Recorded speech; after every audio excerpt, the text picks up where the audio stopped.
Hey, you lovelies. Welcome to this Atomic Talk on having a growth mindset. It's actually on Carol Dweck's book, Mindset. Now, this is an interesting one because when I originally wrote the talk for the Grit book, when I was researching it, I found this research by Carol Dweck.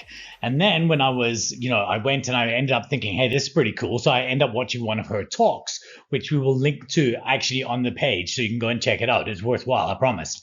And then I was like, oh, this is brilliant. She must have a book. And then I found the book, and actually I saw it at the bookshop right next to the Grit book. And I was like, that makes sense. And it does make sense. In fact, this is one of those talks that I would suggest that if you deliver this right after you've delivered Grit, or technically you could do it in any order you want, but we've kind of created it with Grit and then Mindset in order. But they could both work as a standalone, or they could work, I guess, the other way. You'll just frame it like a series, whichever way you do it. That's the main thing. The other thing that I want you to pay attention to in this week's talk is you want them to be a bit vulnerable. You want your audience to admit. So we're going to give them this idea of, do you have a fixed or a growth mindset? And you kind of need your audience to give you something in which they kind of feel that they have a fixed mindset on.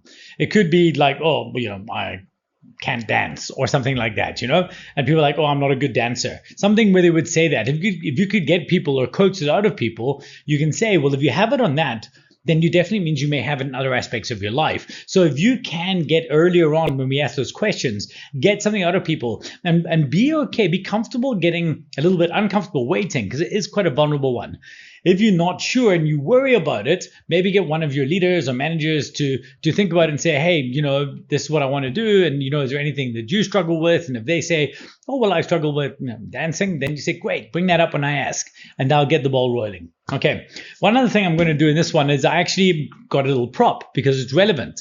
And now this might not be an instance here where you might not have one of these props, but there might be a time in a future presentation or an opportunity that you're looking for where you can have something to make this a little bit more real.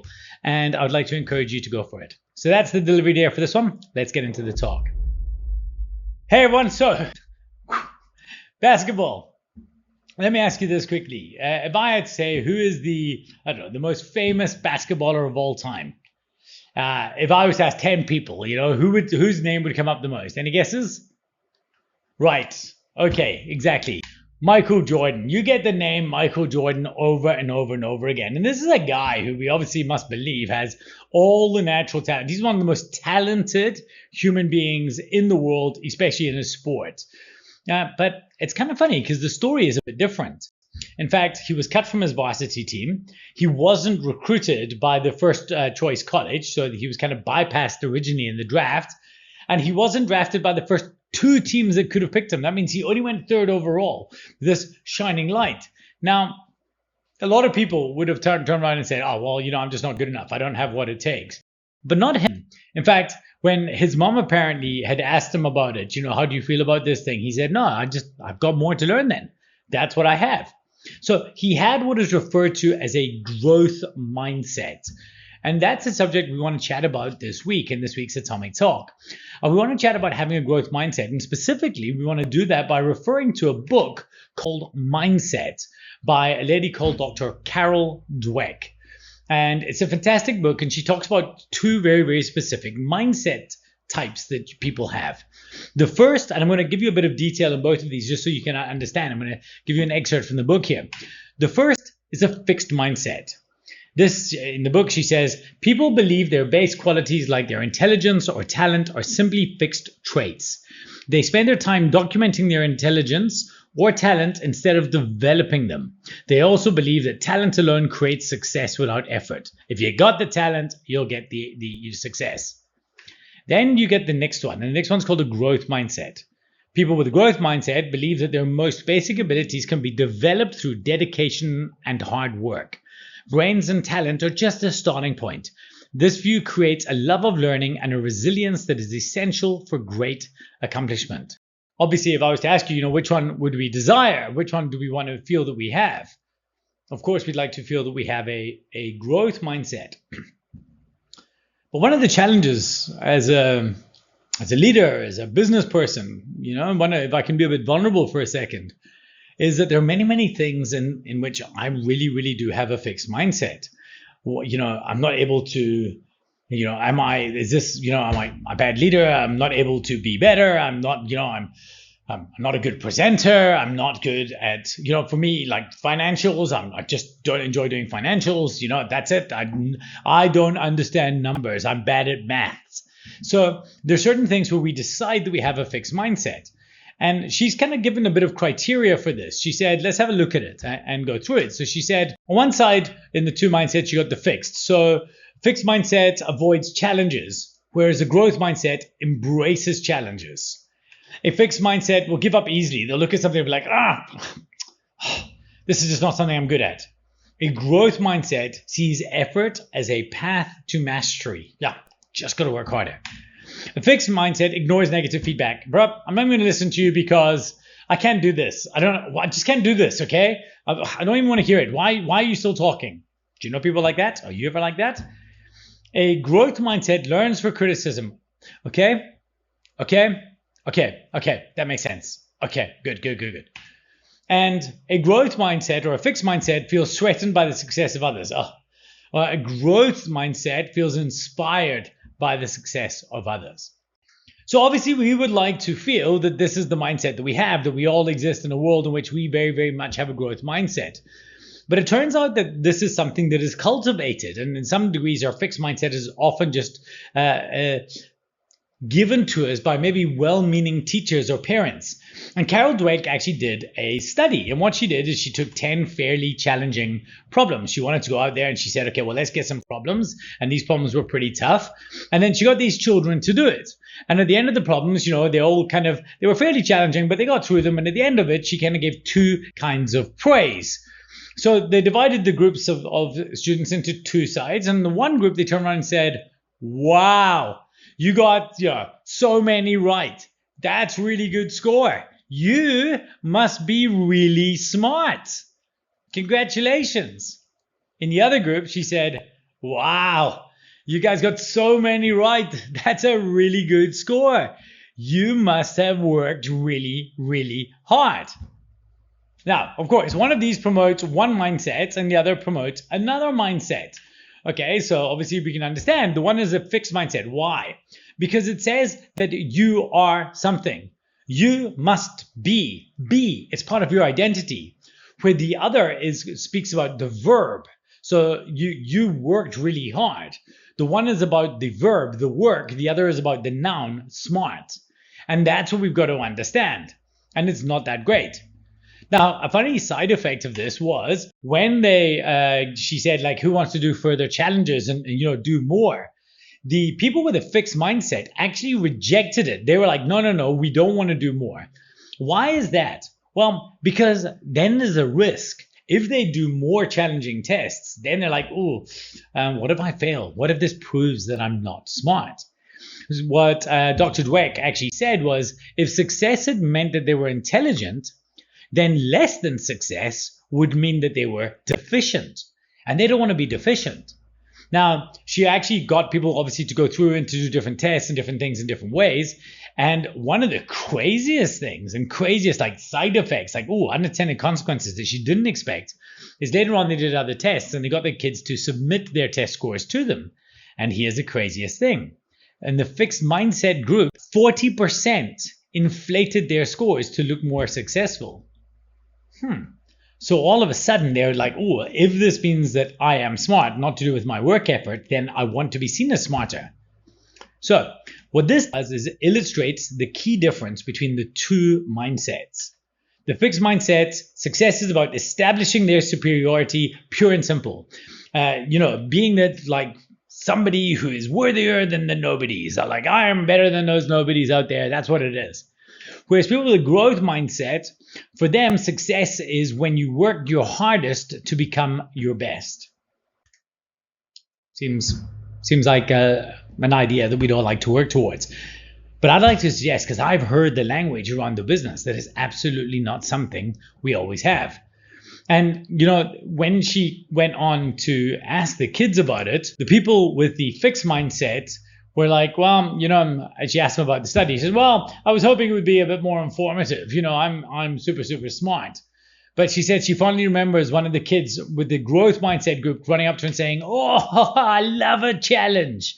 Like, they love puzzles. And so do I. Like, I love puzzles. My entire life, every year for Christmas, guaranteed. I don't know if any of you have a present that no matter what happens, you're going to get it, right?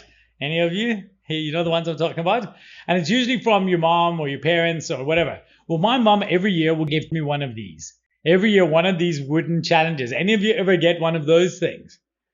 And every year, I sit there and I look at this thing. And the first mistake I make is I take it apart. Because then you're committed, right? You either got bits of wood or not. And some years early on, I would sit there and I'd work. And after like half an hour, I don't know, throw a piece under the couch or something. Or, a piece would get lost. It would sit there for months in the end and would never get done. And eventually, Jazz would throw it away or my wife would throw it away or whatever the case may be. But this one year I decided, no, you will not win. And I sat down and my entire Christmas dinner was me sitting in the corner for hours and people were laughing at me until eventually I did prevail. Look at this beauty. People have asked me to do it again. I'm like, absolutely not. This is now a family heirloom. I want to super glue it. Generations of children will get this great thing. And the realization is very, very simple. It's not whether you can or you can't. It's just whether you've spent enough time on it. That is the reality. It's not whether you can do something or whether you can't do something. It's whether you have spent enough time trying. Now, maybe some of us, we can't all be Olympic gold medalists, but we can all be good at pretty much anything. It's always up there as a possibility. So how do we do that? And how do we cultivate that mindset? Well, she actually introduced a program with kids. And when, instead of going to kids in the typical fashion, what she did is she decided, well, normally in a exam, the kids would get used to, having a pass or a fail. And she was like, no, I don't want to do that.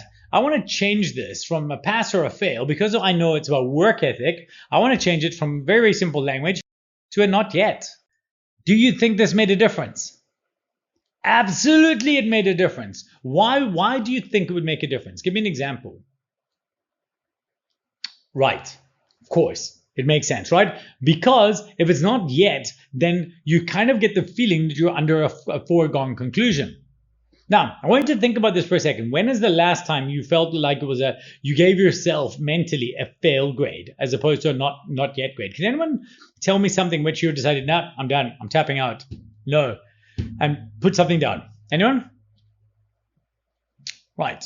Well, what you should have done is said not yet. Not yet simply means you need to spend more time. It's like when you're on a long drive with your kids, the parents in the room will understand this. And the words that your kid says over and over again is, are we there yet? Are we there yet? And of course, the answer is always, not yet, not yet. And the kid never questions it. For the kid's mind, the reason they keep asking the question is what is never up for debate is whether you will get there or not. It is always just a matter of how far along are we? Are we there yet? And the answer is not yet. So what I want us to do as a business, it's part of our culture from now on, right? The way that we communicate to each other is from now on, when you look at somebody and they show you maybe some work or something like that, in any endeavor, and definitely with your children, how is this? Instead of saying, no, I want us to move from the tyranny of no, and I want us to move towards the power of yet. So from no to not yet, keep at it.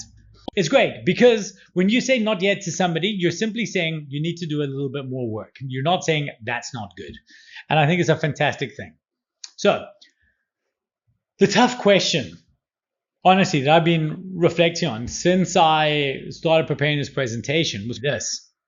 Does this company, do the people in this company, when we think about what we do culturally, do we have a growth mindset or a fixed mindset?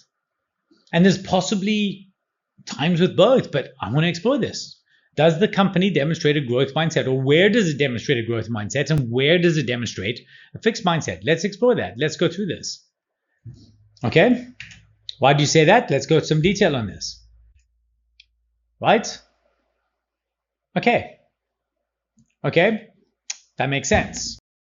All right, so now let the discussion go a little bit. It's worthwhile letting them go dig deep. Remember, we give you these presentations to be 10 to 15 minutes, but we want you to spend 30 minutes on this thing. So you want to kind of weather the storm for a while, let it go, see how it goes, weather the storm. You want them to really, really cultivate this conversation.